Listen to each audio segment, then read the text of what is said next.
Mga kababayan, isang matinding kontrobersya ang yumanig sa Kamara de Representantes ang pagpirma ng ilang kongresista sa impeachment complaint laban kay pangalawang Pangulo Sara Duterte kapalit ng ayuda o pondo. Sa likod ng operasyong ito, isang pangalan ng lumulutang bilang utak ng maniobra, si House Speaker Martin Romualdez. Ayon sa mga ulat, may mga kongresista na napilitang pumirma sa impeachment complaint dahil kung hindi, mawawala ng pondo ang kanilang distrito. Ang ibig sabihin nito, ginagamit di umano ang pera ng bayan bilang pangkontrol sa mga mambabatas, hindi para sa kapakanan ng publiko, kundi para sa isang political agenda. Isa sa mga nagsiwalat nito ay isang kongresista mula sa Caloocan na nagsabing hindi sila bibigyan ng ayuda kung hindi sila sasama sa impeachment complaint. Kung ganito ang kalakaran sa Kamara, hindi ba ito isang malinaw na pang-aabuso ng kapangyarihan? At sino ang may kakayahang ipatupad ang ganitong klaseng pagpanipula kundi ang mismong leader ng Kamara, si Speaker Martin Romualdez? Bukod pa rito, nadawit din ang pangalan ni Representative Lordan Suan ng Cagayan de Oro matapos kumalat ang isang post na nagsasabing nakatanggap siya ng ayuda pagkatapos niyang pumirma sa impeachment. Bagamat itinanggi niya ito at sinabing fake news lang, hindi natin maitatanggi na maraming senador at kongresista ang nag-aalinlangan na sa tunay na motibo ng impeachment na ito. Mga kababayan, hindi lingid sa ating kaalaman na 2025 na ang midterm elections. Ang tanong ngayon, paano natin pagkakatiwalaan ng mga kongresistang nagpaalipin sa kapangyarihan at nagbenta ng kanilang boto para lang sa pondo? Ang mga politikong ito ba ang gusto nating bigyan muli ng pagkakataon para maglingkod? Ang ganitong klaseng politika ay isang babala sa lahat ng Pilipino. Kung ngayon pa lang ginagamit na ang pondo ng bayan para sa political maneuvering, paano pa kaya sa darating na halalan? Ano ang kasiguraduhan natin na hindi gagamitin ang kaba ng bayan para lang mapanatili sa kapangyarihan ng ilang makapangyarihan? Mga kababayan, oras na para magising. Hindi tayo dapat magpautos sa mga politikong naglalaro sa likod ng ating gobyerno. Panahon na upang singilin ang mga kongresistang pumirma sa impeachment kapalit ng pondo para sa ayuda. Tandaan natin ang kanilang pangalan at siguraduhin nating hindi na sila mananatili sa pwesto sa darating na eleksyon. Ano ang inyong opinyon sa isyong ito? Dapat bang managot si Martin Romualdez at ang mga kongresistang pumirma kapalit ng ayuda? I-comment sa ibaba, i-like, i-share ang video na ito at ipakalat natin ang katotohanan. Kung pabor ba tayo, kasi hindi naman ako magdidesisyon ng sarili ko lang. Tama po? Hindi naman ako kinatawan ng Distrito 2 para hindi ko tanongin kung ano yung kinakatawan ko. Tama po ba ako doon? Kaya tinanong ko, alam niyo po ba sa totoo lang, mas marami sa kanila ang pabor sa impeachment. Ayan, kasi po ganito. Alam naman natin, hindi na ako magpapakaipok nito sa inyo. Hindi na ako na kapag tayo ay hindi kasama sa majority, karamihan na nangyayari, karaniwan na nangyayari, nawawalan ng pondo. Tama po ba ko doon? Baka mamaya, pag bumoto ko ng impeachment, hindi na natin ito maituloy. Diba? Kasi yung pondo nilalaan dito, baka makuha na. Diba? Nakukuha po ninyo. Nakukuha po ninyo. So, ano po ba? Kung kayo po ang nasa kalagayan ko. Kasi nga, desisyonan ko to, o hindi ko to desisyonan, may masasabi at masasabi yung kalaban. Tama po ba ko? So, ano mas iisipin ko? Ako na lang ang sasalo lahat ng mga pambayan niya. Diba?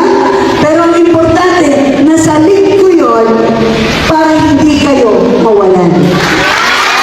Okay. O bisan mo vote no ko or mo vote yes, wala na human na. Na-impeach na siya ato. So ni vote yes lang gyapon ta kay lisod man guni atong sitwasyon, Sir John, kay ako isip congressman sa District 1. Ang ako yung gipanumpaan nga serbisyuhan ang katawhan sa District 1. Daw bi kung mo vote no ko ato, mahimo na ko nag opposition, Sir John. Kung mahimo tag opposition kay balora ba taon say mahitabo ana. Kani mga taong kapin gatos kada adlaw mo bisita sa akong opisina kay mga tabang unsa na lay akong ikatubang sa ilaha, Sir John, nga mahubasan naman na di naman ko makapangayo og additional nga budget pang tabang sa ila. Lahi ra ba nang mobisita bitaw ko di sa akong opisina, Sir John, mo anha ng isa ka inahan nga gahilak kay mangayo siya pangtabang sa iyang anak nga 2 years old gi epilepsy. Mahal kayong tambal. Dili na ko makahatag ana Sir John. Di naman ko makapangayo ana dadto sa kauluhan. Kung mo vote no ko. Dabi kaning usa ka asawa pod nga niadto dadto kay mangayo og pang dialysis sa iyang bana 32,000 matag bulan. Dili na ko makahatag ana nga gahilak ng tao sa imong atubangan. Mangayog tabang napay usa ka anak. Mangayog pang tambal sa iyang amahan nga naisakit sa kasing-kasing. Dili na mabuhi ang iyang amahan kung dili matagaan og tambal. Okay. Labi ako nga nangatubang diya sa mga tao. Maglisod ko ana Sir John, wala ko ikahatag sa ila kung mo vote no ko. Okay. So naay mga konsiderasyon nga akong gihuna-huna nga aside sa kanang naata taga Mindanao ta kaning taas gyud kay atong respeto sa mga Duterte, pero unsaon ta man gyud Sir John nga ang akong gipanumpa nga tabangan kani man yung mga District 1 good. So nasa pasabot, Congressman, may condition ang imo mismong pagboto nga marag ang condition is that boto kay aron nga daghan kang mahimo dito sa imo mismong distrito. Yun na ba ang kampanya? Dili Sir John, Dili. wala man po dinooy, wala may giingon ang administrasyon, wala man miingning nga kung mo vote yes ka Oo. na kay madawat or na ayuda mga vote sa imo, wala na siya. Walay naghaylo. Na siya, walay panghaylo. Walay Sir naghaylo. John. Wala gigisaad sa amo. Okay. Para mo vote yes mo na amoy madawat nga kwarta or mga project or mga ayuda, wala. Pero kay balo nakadaan. Okay. Nga kung mo vote no gani ka ana, maapil lagi ka ana sa oposisyon kay inana man ang politika Sir John, especially diya sa Kongreso. Kinanan kabalo sa kamo sabot sa national politics. Pinacheck ko agad kay kong Drixie Cardema kung merong announcement o merong notice of meeting. Wala naman daw. And nung pina-double check ko sa House Viber Group ng 19 Congress, wala ring announcement. So, pinapanood ko lang sa balita, minomonitor namin kung anong nangyayari. Nagsasabi yung ibang kongresista na sila ipinatawag sa Romualdez Hall, and doon na nga daw, biglang maya-maya may balita na ng pirmahan, 150 plus na pirmahan. So, ang nangyari dyan, hindi talaga kasama yung mga pro-Duterte na kongresista, hindi inimbitahan. And after nga nung plenaryo, lampas 200 na yung nakapirma, 215. And biglang dineklara na na-impeach na si Vice President Sara Duterte. Talagang uminom muna ako ng losartan dahil sa galit dyan sa mga kongresista na talagang ni-railroad ang impeachment process.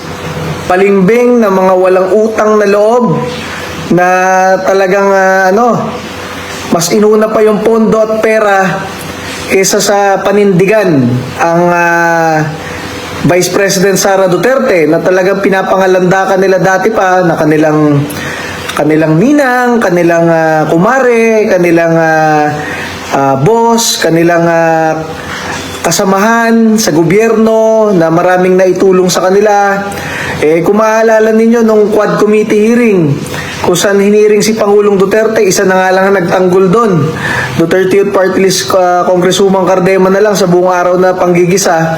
Kaya dito sa pangyayari kahapon, yun na nga yung inaasahan natin doon. May nangyayaring movement ng impeachment, hindi na inimbitahan yung mga alam nilang kaalyado ni Vice President Sara Duterte. Ikaw ay pumirma. You have signed ang iyong pagtatakwil sa tiwala ng taong bayan. Bakit? Ba't ko sinasabi yan? Ikaw ay isang kongresista na ibinoto ng iyong distrito para maging kinatawan, to become the representative of your district, of your city, of your province to the House of Representatives. Ibig sabihin, kung ikaw ay pumirma patungkol sa pag-impeach kay Vice President Sara Duterte, yun ang kagustuhan ng iyong distrito, ng iyong probinsya, ng iyong syudad, at ng mga Pilipino sa iyong area, which is very impossible. For example, dito sa amin sa Calamba, Laguna, kasi yun ang kaya kong pagbasihan, yung sa local, yung boto ni Vice President Sara Duterte dito sa Calamba mas malaki pa kaysa sa boto ng Congresswoman ng Calamba dito sa aming lugar.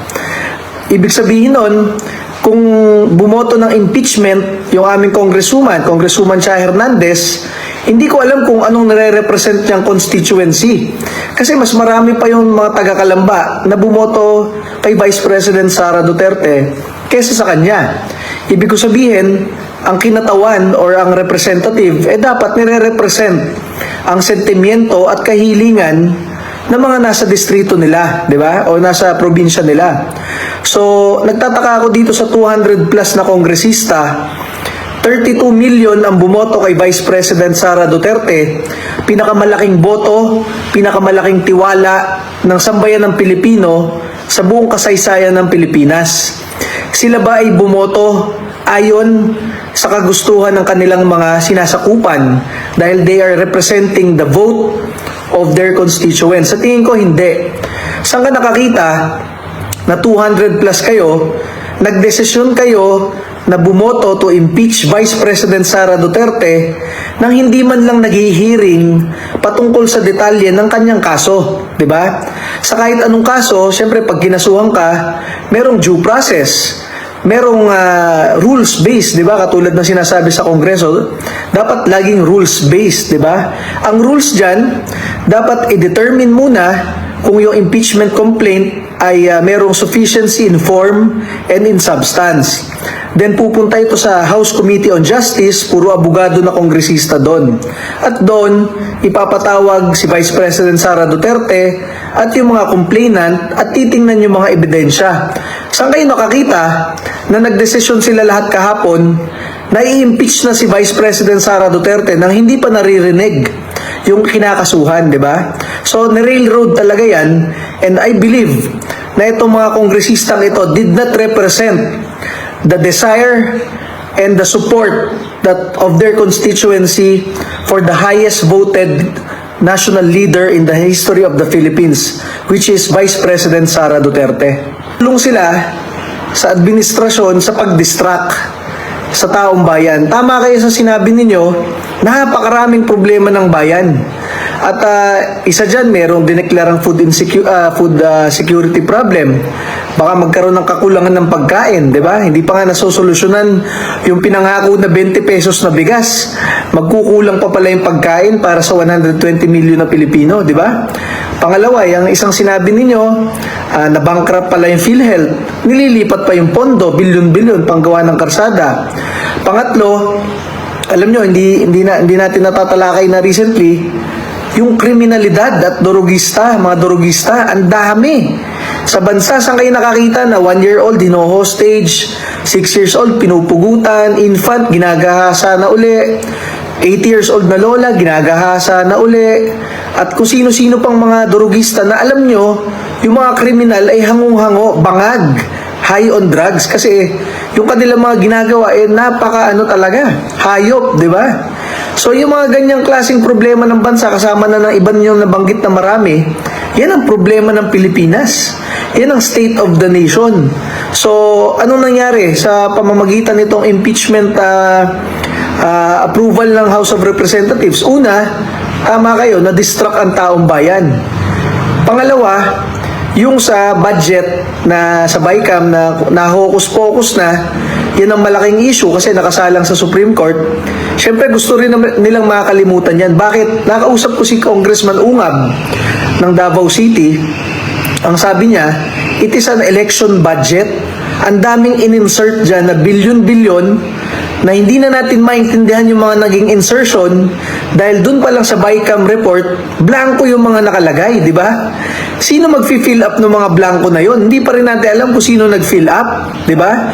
Habang nirereklamo naman ni Congressman Ungab yun at ni Pangulong Duterte, sumagot naman si Pangulong Bongbong Marcos na yung pinirmahan daw niyang GAA, wala naman blanco. To remind him, at nire-remind naman siya ng lahat, hindi nga po yung GAA ang pinirmahan nyo yung problema. Yung BICAM, yung parang nag-ooperate dun sa GAA na yon. Maraming blanco. Sino nag-fill up ng mga blanco? At ano nilalagay doon? Hindi naman piso, 20 pesos, 50 pesos, bilyon-bilyon at daang-daang bilyon, 'di ba? So kaya yan ang mga distraction na nangyari sa pamamagitan nitong impeachment complaint kahapon. And maliban diyan, kaya nga sinabi kong two birds in one stone, pagdating ng impeachment, pagkaka-impeach nila kay Sara Duterte, una natabunan yung BICAM at lahat ng problema ng bansa na dapat yun ang tinatakel sa Kongreso. Pangalawa, ang balita natin dyan, kaya pinatawag sa Romualdez Hall, nagpangakuan at nagbigayan ng mga pondo sa mga kongresistang pipirma. Kasi alam nyo, bakit ka pipirma dyan? Di ba? Alam mo na majority ng iyong distrito at probinsya gusto si Sara Duterte. At yung kaso kay Sara Duterte, hindi pa nahihiring, hindi pa nadidiscuss sa Kongreso. So bakit ka pipirma ng mabilisan nung pinatawag ka? Yan daw ang isang dahilan, sabi ng ibang mga kongresista na kaibigan natin, nagkapangakuan ng pondo at ng pera. Ang masabi ko dyan, kung pwede lang talaga magbura, ang kakapal naman ng mga pagmumukha natin sa Kongreso na yung pinagkakatiwalaan ng taong bayan, si Pangulong Rodrigo Duterte, hiniring natin, dinudurog natin sa Quadcom, at yung pinagkakatiwalaan pa rin ng taong bayan ngayon 2022 naman, Vice President Sara Duterte, inimpeach pa natin. Pinagkakatiwalaan sila ng taong bayan. Hindi, yung sinasabi nyo, betrayal of public trust.